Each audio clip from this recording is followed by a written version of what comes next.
I don't know about you, but I love stories. And I've been looking forward to the session all day because we have two brilliant storytellers with us. It's my pleasure to introduce Karel Nolte, the founder of CN&CO and executive head people and brand of Easy Equities and CN&CO. Welcome, Karel. Thank you. Thanks. And welcome, Christelle, the managing director for Elite Risk Acceptances. Thank you. Thanks for having me. Awesome. Great. So I'm going to kick off, and then Christelle's going to join in. And I think both of us like to remind each other that at the heart of HR, obviously, sits people. And what better way to experience people and get to know each other better than stories? So we're going to tell a few stories that we're going to link to some of the HR principles that have helped us in business. So I've worked in HR and have run some HR teams. My friend and colleague Christelle is far more important than me because she runs big companies, obviously using some HR principles. But we're going to kick off with our first slide, which is, we don't actually need the slides, I said if it's not up, because they were just a reminder for us. But the first thing we want to talk about is Burning Man. So is there anybody here who's been to Burning Man or Africa Burn? Hands up. Nobody. Is there anybody here who's heard about Burning Man and Africa Burn? Okay, we've got a few. So Burning Man is a festival that happens in the Nevada desert every year with about 100,000 people in the middle of nowhere. And it's ostensibly an art festival. And I first read about this festival in the biography of the Google guys because they went to Burning Man. So I read about this festival in their book and I thought, geez, this sounds interesting. And this was sort of this was about 2005-06. And I went to my first Burning Man, which for me was a very difficult thing to do because it involves camping. I don't camp. The only stars I like are 5 stars. And it's difficult for Americans to get there because there's literally no cell phone communication. There's one little road through the Nevada desert. And coming from South Africa, it's very, very difficult. And so the first lesson that I wanted to, or first story part of Burning Man that I want to share with you is to encourage us all to remember to put ourselves in difficult situations, which in a country like South Africa is an easy thing to do. But when you put yourself in a difficult situation, something that doesn't come naturally to you, like having to sit on a stage with 2 people that are far better looking and smarter than you learn stuff. You learn stuff about yourself, and it helps you in business, I have found. And so Burning Man and putting myself in an environment that's harsh and difficult, they're whiteout storms, for me, has helped me a lot. The second part of Burning Man that I want to talk about is that HR Agile is something that most people in the room will be familiar with. Lots of companies are adopting an agile approach, a formalized HR agile approach. And when I ran HR for Etana Insurance, and I'm really delighted that there are 2 former colleagues from Hollowed here, and I'm really grateful that you're here, thank you. But when I ran HR for Etana, which was a business insurer, we applied consciously Burning Man principles to running HR. So it was a commercial insurance company, so it was serious. And I applied principles that I learned from 100,000 crazy artists in the middle of the Nevada desert. And some of those relate to, as I said, HR Agile principles. And the one I want to share with you is lack of hierarchy and understanding that everybody in an organization has got something to contribute. Now, many of us pay lip service to that. Yes, there's no hierarchy, open doors. But the Burning Man Festival really exemplifies that because there is no leader. And yet a city of 100,000 people, infrastructure gets built, and then it gets broken down, and 100,000 people leave no trace, not a single piece of dirt, and it's a big principle. It's a very well-regulated environment. And it's not well-regulated because there are hundreds of rules. It's well-regulated because the people who founded Burning Man trust people. And so, in ending my bit on Burning Man and what I've learned from an HR perspective, is to trust people. And to trust people who are different from you. Give people the room to grow. Hold on lightly in an HR environment, not tightly. Often they'll piss you off. Often they'll not be as smart or clever as you are, of course. But at the end of the day, in my experience, you'll get a much better result if, like the Burning Man people, you let lots of people shine through. And so at Tana Insurance, people said, yeah, it makes sense in a small organization, but not a big one. That's not true. We grew into a many billions of rands business. We had many team members, and the principles stood firm. So whether you're in a team of 1 or 2, or whether you're a team of 200, hold on lightly and let people run wild. So that's sort of my introductory story, and I'm now going to hand over to Christelle. Thanks, Carl. I like that very much. Thank you. And we're going to take questions just now and play a little bit ad hoc. But Christelle's first story is going to be about a topic that's very close to her heart. I'm not clever enough to use the slide. There we go. And over to you. I currently work in a very corporate environment. But before, about 3 years ago, I got a phone call one evening from my friend Carl. And he said to me, how would you like to go to Paris every quarter for a board meeting? Now, I've got an incredible, I love Paris. I've always loved Paris my entire life. And this guy is talking absolutely nonsense. What are the chances?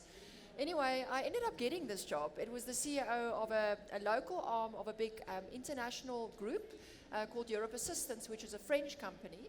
And I reported directly to the CEO in Paris. So I used to go to Paris every month, actually. Carl got it wrong in my favor.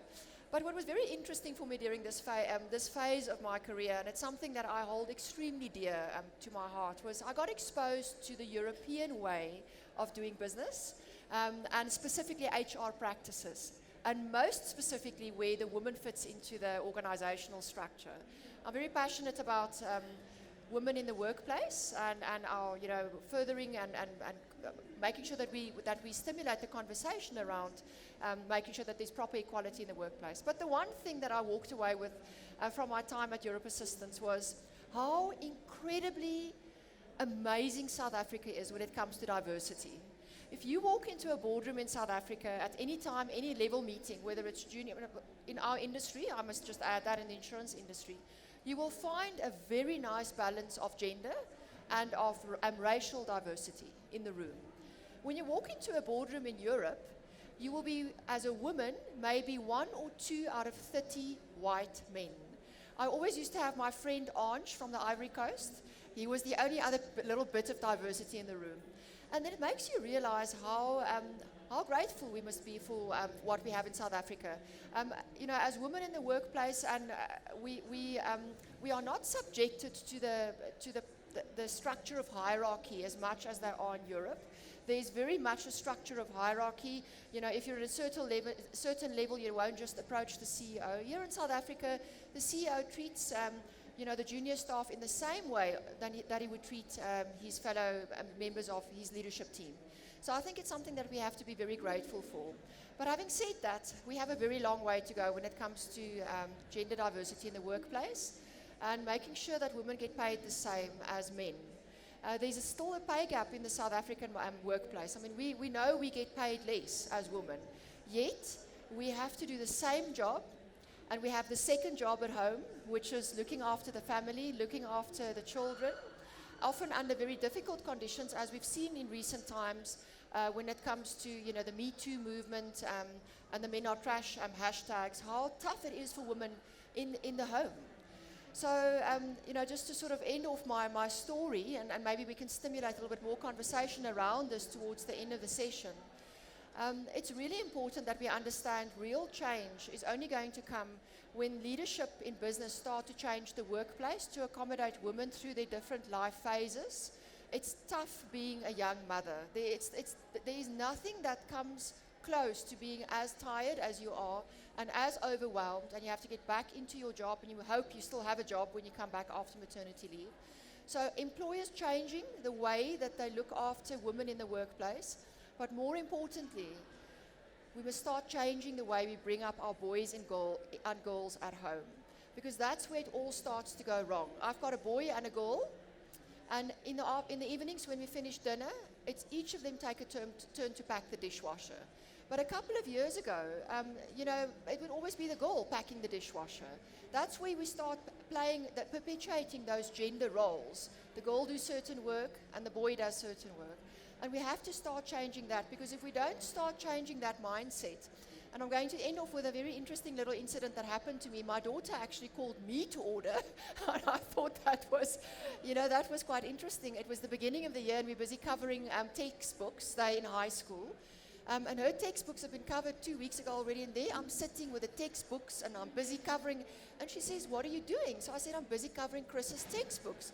So she said, "Why doesn't he do it himself?" So I said, "Because I don't know, he doesn't know how to do it." So she said, "Why didn't you teach him like you taught me?" She said, "You are busy perpetuating the wrong role here, because you always talk about it, and now you're doing exactly the same thing." So I got taught an interesting lesson there. So I finished covering the textbooks, but next year he's doing his own textbooks, and hopefully that will change his mindset around going into the workplace and understanding that we have to stand strong when it comes to sharing workload at home. And in the workplace as well. I love that, Christelle, and I think you're right. It's so often it's unintentional. Absolutely, and I'm going to tag on a little bit with that, Annika, in two stories around gender as well. One is using Christelle as an example.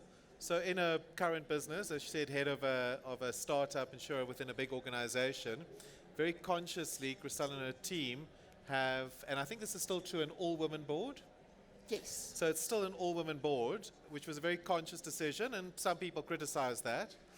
But the point I want to make is that as a white Afrikaans male, I think it's really important that we are, in South Africa and the world, far more conscious in stating that we need more women in all leadership roles.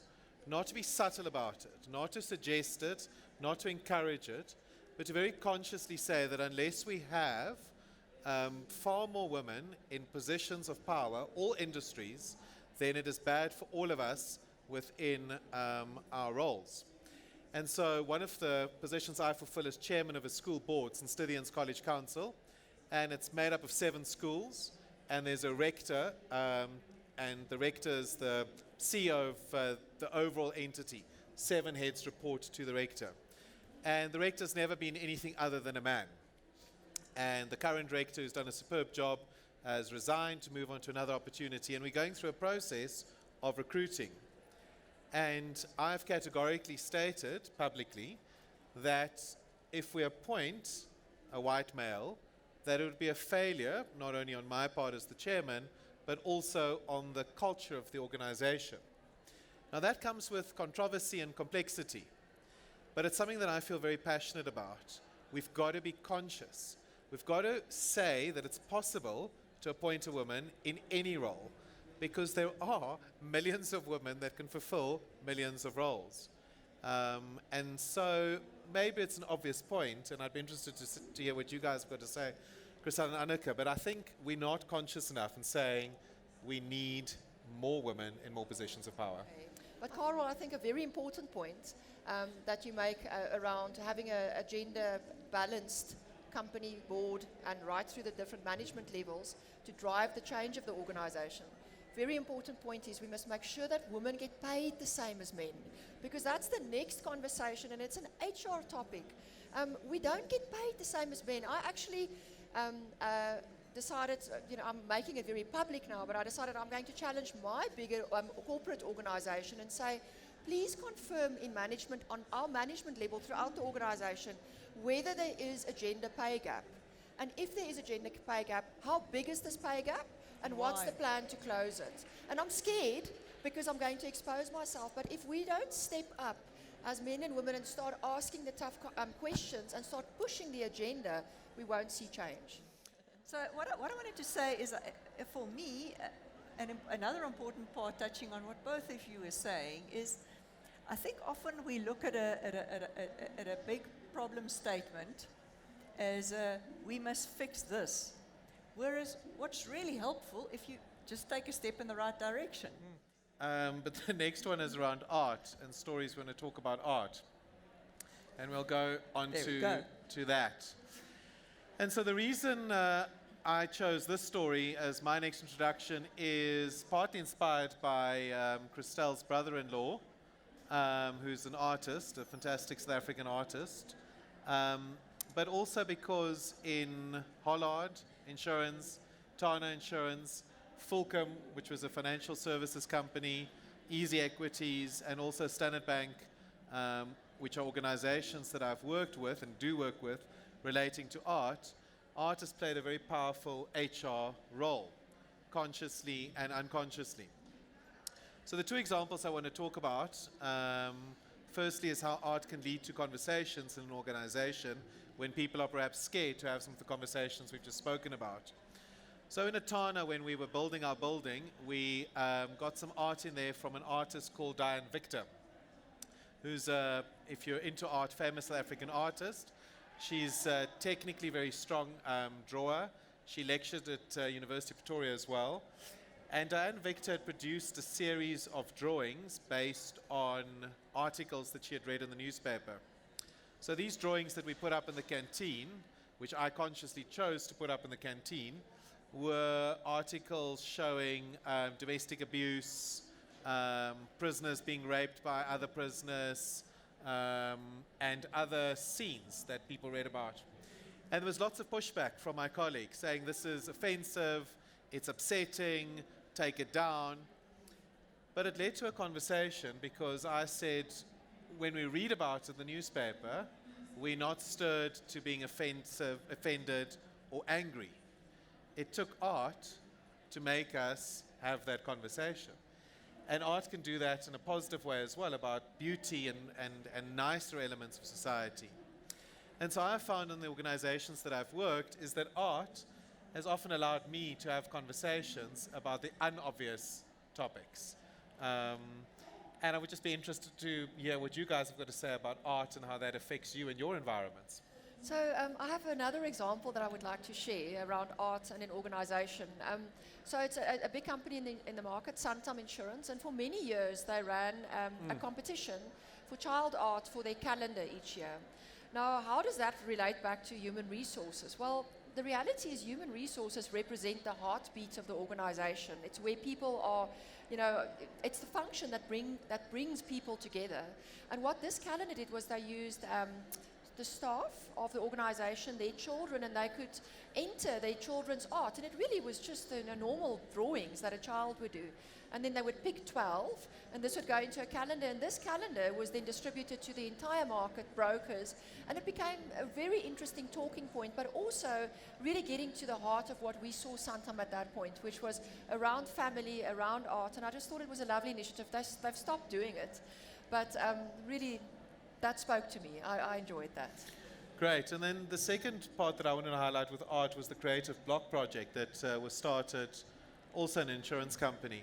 And this quickly morphed into producing portraits of all of the employees of the company. So it's the companies that I mentioned earlier, Fulcrum, Standard Bank Private Wealth, and a few others.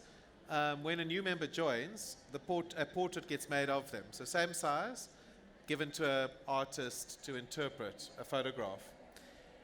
And this has led to an important part of those organizations, which is recognizing each individual and celebrating the uniqueness of each individual. And so when you've got a wall of everybody in the organization, whilst each individual portrait is beautiful, as a whole, it makes a big impression as well. When the person leaves, it's a nice opportunity to give them their own creative block, their own portrait. And so it's a really simple HR tool using art that makes people feel special, that's a talking point when people visit a building, and just shows that you need to recognize everybody in the organization for their uniqueness. I like that very much. I think it's special and it's personal and it's part of engaging. I know of another organization where when you join, they ask for a photo of your family. And they've got a whole passage of white photo frames of different sizes and shapes with everybody's family. And if someone has a new baby or if there's a change in the family, then of course you can go and change your family photo. But there's a whole passage with everybody's family on the wall. I love it. I think it's very special. Yeah, and I think it also talks to part of our view is that work and life is not separate. Your family impacts on what you do. If your two children are sick, it's going to impact your work. That shouldn't be something that you hide or be ashamed of. If you're having difficulty with your partner, that's going to impact your life. That's not something we should hide. It's something, in my opinion, that as HR practitioners you should encourage people to talk about, to share those experiences, to be open about them, to bring your life to work, your work to home. It's integrated. And I think that's something that you do well, Christelle, is juggling family with life and not being ashamed of it. Christelle had a moment of trauma yesterday. She was flying to Durban to see some brokers and was using a new eye makeup removal and basically couldn't see. Now, some people would hide that. She celebrated the fact that she couldn't see and made a plan. Can you see now again, though? I can see. It's actually, I had a public speaking engagement, so I couldn't not go. And I couldn't see. So, and I took a video at the airport yesterday morning at 6 o'clock because I was going to send this video to the organizer to say, look how terrible I look. I can't open my eyes. But I then pushed through. I went to Durban. And then I posted it on social media last night. And I said, this is what happened to me this morning. And a lot of people have come back to me and said, it's so nice just to see what really actually happens. Because when it comes to social media, we tend to post only the advertisement of your life and not the real story. And I don't know if we're going to get an opportunity to talk about social media and the importance of, I think it's a tool that is underestimated by business, especially from an HR perspective, because social media gives you the opportunity to get a little window into the lives of people who work with you, who work in your organization, and what they are going through. And I think there's still an opportunity there for us to really unpack the value of using social media, of being, of really understanding what's going on in people's lives. I use it very effectively because we're a startup. We're only 24 people, so I don't have a HR manager. I manage my team personally. And I can see the minute Leanne posts a motivational quote on Facebook, I know something's wrong. I pick up the phone, I phone and I say, what's going on? No, she's busy going through a divorce, she's really battling and she's just reaching out. And so it really is an important mechanism for you to identify what is going on in your people, in your organization's lives. When the child's going to university or getting their degree, it's an opportunity for you to engage with that person and be, and really celebrate the positive things in their lives. And Carl, you guys in your current organization with CNN Co, you do this extremely well, with celebrating life successes through using social media and getting the result of that in a positive way. Yeah, and part of the social media for us is also not having any rules around it. So whether it's our small CNN Co or a big organization like Easy Equities, I'm very passionate about not having rules about how people use social media. My view is if you've employed somebody in the company and you trust them with your brand and the job they must do, it's ludicrous that you need to manage their social media usage, what they can post, when they can post, how they can post. So let people post stuff. And if people post stuff that's negative about your company, either it means that they're right, so best you apologize very quickly and fix it, or there's a problem with the person that's working with you. So, yeah, social media, I think, is a fantastic tool from an HR perspective, as you say, to find out what's happening in the organization, to promote your culture and values. It's a great way to attract people to your organization as well, to show them what you stand for. Absolutely. So, sorry, Carl, on that point, who of you go onto Glassdoor regularly? Do you know what Glassdoor is? Glassdoor, tell us. Yes, what's this about? It's essentially where your employees comment on your organization. And it's this kind of site where any organization should go and check regularly, because there's actually, it's incredible some of the stuff that comes out.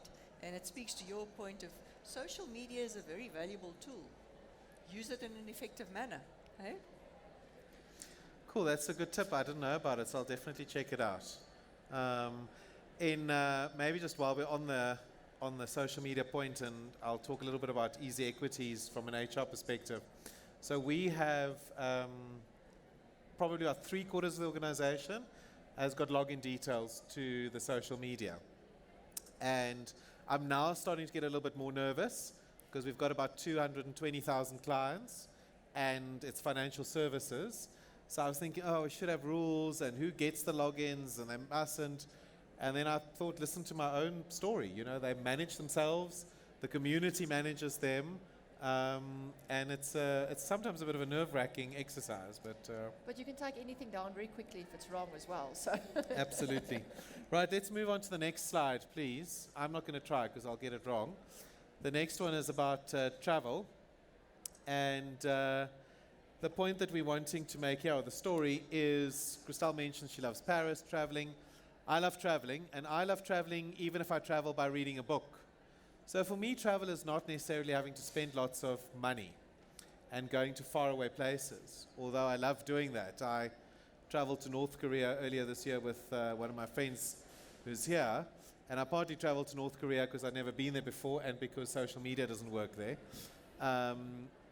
But you don't have to spend lots of money to travel. You can travel in your own city, you can travel by reading about other people's experiences. And I think travel is a really useful way to arm yourself from an HR perspective, to become a better HR practitioner. The reason I say that is because you learn about different cultures, different people, different ways of doing stuff. And I think if you expose yourself to those, it's very difficult to be prejudiced. If you go into a different environment, if you go into North Korea, you go in there with such preconceived ideas about what people's lives are like. And then you get to see them in their daily routine and you're challenged. If you travel to Maboneng district from Sandton, a couple of kilometers away, how many people do that regularly? Sit on the sidewalk in Maboneng and experience a very different part to Sandton. You see different things, you learn different things. It helps you engage better with people in your organization. So every time I travel, I become so much smarter because your experiences, what you learn, what you experience. And when things go wrong when you travel, it's the best part of travel because you need to adapt. And things do go wrong. Trains don't arrive on time, and then you make a plan. So I would strongly encourage you to travel, and I want to repeat the point. Sure, save to travel to faraway exotic places if you can, but you don't have to spend money. Read a book. Talk to somebody who's been to an interesting place. Travel through their eyes and experiences. And if you travel a lot, share those experiences as well. So I think for me, travel is it's a fantastic retention tool for your high performers in your organization. So either to let them attend international conferences in your specific industry, it is a great way to give people an opportunity to see the world from a different perspective, and also to add value to your organization by the knowledge that they will be bringing back. But I just have a wonderful example of a friend of mine's son who's a high performer. He works in investment banking. And what his organization allows him to do is to go to Europe for a month, but he doesn't have to take leave. He works in Europe every day, off-site, remotely. He works, does through WhatsApp, online on his laptop. And he gets to travel while he's working, and and he says that's one of the reasons he's just been approached by a very big organization. He's staying with this boutique firm because he says for him at his age, that is one of the most valuable company benefits, the ability to travel without having to just limit it to your 2 or 3 weeks leave that you get in a year. So I thought that was quite interesting. Yeah, and my view on it is that you should be very clear on people's outputs in an organization, regardless of the size, and then get out their way. Because people manage outputs in a different way. So working hours, leave, maternity leave, any of that for me is ridiculous. Tell people what the output is and then let them get on with it. And most of the times, people get on with it really, really well. So I think we're moving from saying we're an empowered organization, so we're going to give you double the amount of maternity leave or travel for a month, towards an environment where we're saying, these are your outputs, do them. So, I'm a not workaholic because that's not true. So I like to work 20 hours a day, and then I like to take a month off and do no work. Other people like to work differently, and that's completely fine. And I think organizations need to understand that you've got the ability to do that. You don't have to control people. It's that hold on lightly again. And in the same manner, you should be able to utilize or make the most of the entire population. If, for example, you have moms with working children who would prefer to work less hours or much less hours or whatever the case may be, even young dads, those are the kind of things that should absolutely be accommodated. You should work with people's preferences because happy people produce. Absolutely, and in my experience, Etana was a good example, and we were majority women in the company. But in my experience, single parents and pregnant women and women with young kids are far more efficient. They get far more done in a shorter period of time because they've got less time to look around. They've got to get stuff done. Necessity is the mother of all invention. Yeah, so I think it's great to employ people that are pregnant. Women who are pregnant, far more efficient generally. So the next story we want to talk about is one about death. So when one talks about death, and please do put the next slide. I don't know what fantastic image we've got for death. But if you just carry on one more, and one more. Please, thank you. So it's a very nice perspective on death, money floating about. So when you talk about death, many people get uncomfortable. And I've personally always thought this is odd. And also when people say, when I die, it's not when, it's if. Or if I die, when I die. We're all going to die. And so why not talk about it? Death is a very important part of our lives, our own and the people around us. And so why I bring up death in the context of HR and some of the lessons is in your own organization, people will die. And how does that impact the organization? And people's families will die. So 2 stories here. First is my own mother's death. So my mum died 5 odd years ago. And one of the best lessons I learned, luckily, because it wasn't by design, is that I had no regrets. So I'd fought with my mother like any normal son should and would. We had many disagreements because she didn't acknowledge that I was always right. But at the end of the day, we had our fights, we'd had our great experiences. And so I had no regrets. All of us have read about this. All of us know this. Many of you are nodding your heads. But I bet you that there are many people in this room that haven't had all the conversations with the people next to them in an organization and your families. And the reason I think you should do that from an HR perspective is not for the other person, but for yourself. I think it's one of the greatest gifts you can give yourself is to not have regrets when somebody dies. You'll be sad and it will be traumatic, but if you don't have regrets, you can also look back and learn from the people that have died and look back with fondness. So I would encourage you to not have regrets, to talk to people, to fight it out, to celebrate people, to say you love them, to tell them why they piss you off, because the people that are closest to us are also the ones who piss us off the most, often. So have those conversations. The second part on death is a story again to an insurance company when I looked after the HR. And I remember very clearly I was sitting in a meeting with the CEO, and he got a phone call, and his daughter had been killed in a car accident. And that obviously is a beyond traumatic and horrific incident. And what happened in our organization, and was a newish organization, is how people rallied around the support of this person and this family, and how it really strengthened the organization. Because we had perspective. All of a sudden, not necessarily meeting targets, or a broker who hadn't given us the business, all paled into comparison to the death of a child. And so death for me is a constant reminder of perspective. And from an HR view, I always say, unless we're dead, we can fix it. So I have very little tolerance in an HR world for people who get traumatized by things other than death. Because anything else we can sort. It might cost money, it might take time, it might be difficult, but you're not dead. So please keep perspective, and when you get stressed and traumatized, remember that you're not dead and that you can fix things. So I don't know if you guys want to add to death. That's such a good point, Carl. I'm not going to say one word more. So I'm going to push ahead and skip over the next stories because we're running out of time and we want to leave for a couple of minutes for questions. So I'm going to skip over the oil and water slide, please, and we're going to go to our last one, personal branding, which I want Christelle to talk a little bit about. And we don't need the slide even, they'll move on. But Christelle's just going to conclude with some personal branding, which is something that she's passionate about, and which she mentors people on, and then we'll take a couple of questions. To realize how they can add to their success in life by building their professional brands or their personal brands is something it's a conversation that's only really starting now. My own story is a little bit different from, I think, most people in the room, but I grew up very poor. I grew up in Philippi on the Cape Flats. In the early 80s, we were the only white people living in the area that we were living. And I'm not saying there's anything wrong with that, but you must understand how poor we were if that was the case in those days.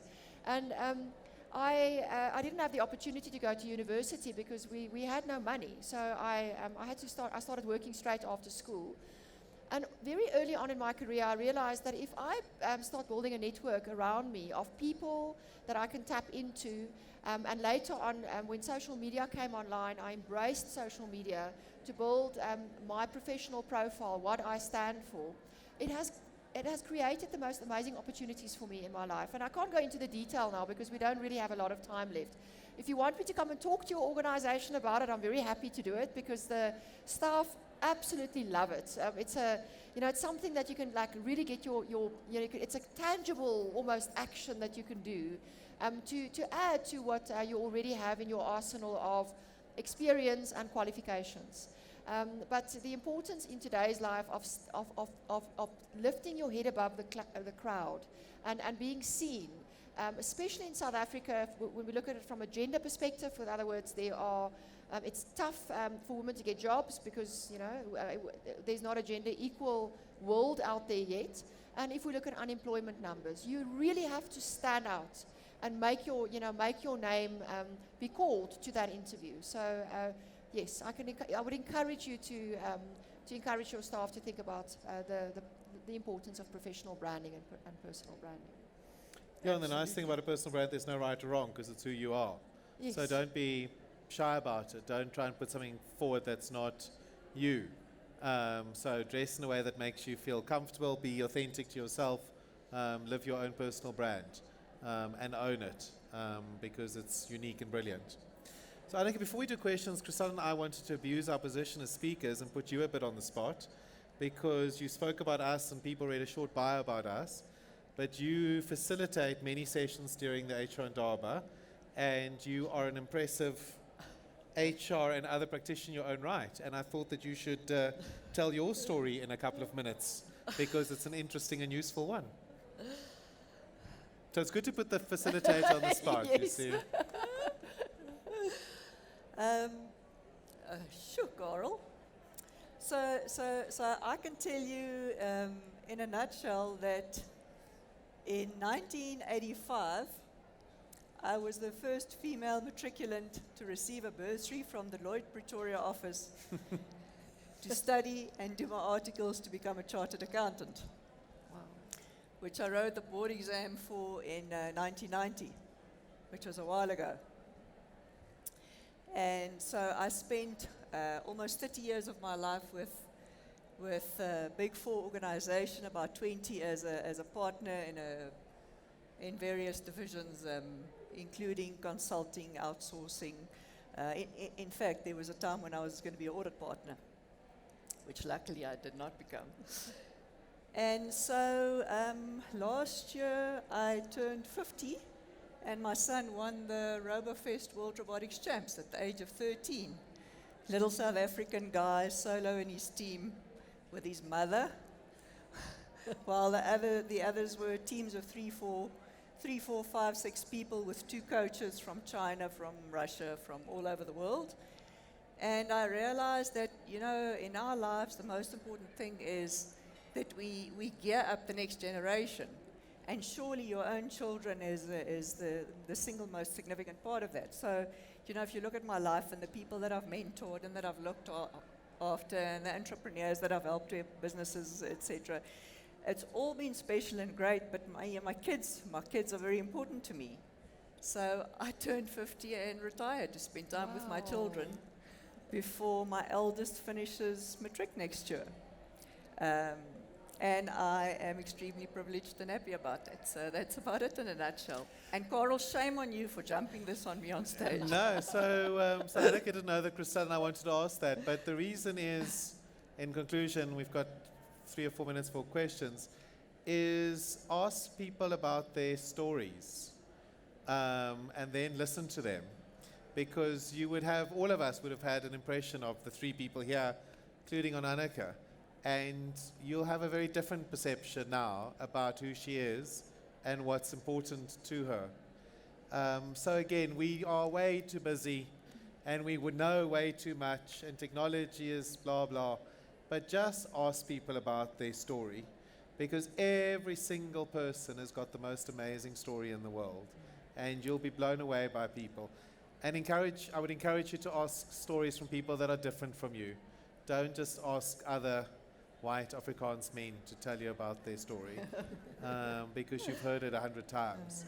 So ask people who are very different from you, and also know how much of an impact each one of us has on another person's story. So 2 of you from my past and organization being here means a tremendous amount to me. We all contribute to each other's stories. So that was the reason. So thank you for telling us. No, thank you. And I must say it's an absolute privilege to be here with so many interesting and amazing people who can share so many interesting perspectives, which I hope you found useful and insightful, and things that inspire you and make you think differently about life, because I think that really is what it's about. And if you look at the HR, we are here to discover, to learn, and to grow. And in essence, you teach because that's one of the best ways to learn. There's no, it's a two-way street. Thank you. There were systems that kept women out of management positions. So what is your advice on implementing systems to bring more women in, and then, of course, to keep the women in the workplace? My tip is that in our little organization, soon after we started, our female woman partner fell pregnant. And people are like, oh my word. She's now got 3 children and she's managed it. And so the first tip is, don't have policies on how to help women in a work environment. Let a woman and individual sort themselves out in a work environment in a way that makes sense to them. Yes, I think my most important tip is we have to create a culture where you manage women through their different life phases. And one of the practical things, Carl, you've got quite an extreme approach to it, but is to implement something like flexi-press, which is you work in your number of hours, and if you want to take off every second Friday, I've got that in my business. So if I've got staff who work an extra hour and a half every day, and every second Friday they take off, and they can fetch their kids from school, they can take them to the dentist, go and watch the rugby game in the afternoon without having to ask for leave. It's very powerful, and it's actually a retention tool that goes beyond, you can't put money in it. It doesn't cost anything because they still work the same number of hours, but people don't leave because they've got that benefit. And there's no one size fits all. No. Yes. So your comment is very valid, is work with what works for your people. Yeah, and then the other point is what I said earlier is role modeling. You've got to consciously create opportunities for more women in all positions. You can't just have men be the dominant role model. So pretty poor answers. I'm going to think about it better and give you a better answer. And if you are a woman in senior leadership, it's your responsibility to send the elevator back down. That's very important. I always say if you learn something new and useful, please will you go and tell 3 more people and encourage them to tell 3 more people, because that way you make the world a better place. So with that, a huge big thank you. It was wonderful listening to your stories. Thanks, Annika. Thank you Thanks, very everybody. much.